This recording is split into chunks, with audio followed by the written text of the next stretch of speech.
Guys এখন part 3 তে আমরা মুনতাহাবুকে এখন দিব মনে হয় আমরা গিফট দিতে যাচ্ছি। চলেন দিনাকি দেখি, চলেন গাইস। এখন কি করবো বুঝতেছি না। আপু এখন তুমি কি করতে চাও? তো তোমার কি বার্থডে গিফট লাগবে?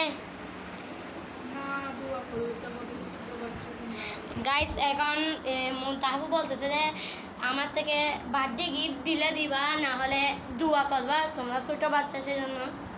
মুনতাহাবুর মুখের থেকে শুনি, বলো কি?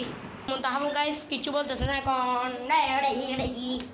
দেখেন মুনতাহাবুদের ঝাড়ু ঝাড়ু ঝাড়া এখন সাফওয়ান। মুনতাহাবুর বার্থডেটাতে কি হয় আমরা নিজেও জানি না, ভালো হবে নাকি খারাপ হবে গাইস। অনেক সুন্দর হবে আশা করি। চল যাচ্ছি আমি গাইস এখন মুনতাহাবু দিতে যাচ্ছে গিফট দিতে যাচ্ছে, মুনতাহাবুকে দিতে যাচ্ছে আমি আর তুমি একসঙ্গে দিব দে গাইস। এখন মুনতাহাবুকে একটা গিফট দিতে যাচ্ছে, তুমি হাত দাও হাত দাও। এটা এখন মুনতাহাবুকে দিতে যাচ্ছে গাইস। গাইস দেখেন এইটা দেখেন গাইস, এখন হাতে মুনতাহাবুর হাতে। নোহা কি করতেছ গাইস? এখন আমরা দুধছি, দুধে আমরা চলে আসছি এখন। আদিকা কি এখন আর কি গিফট দেবা?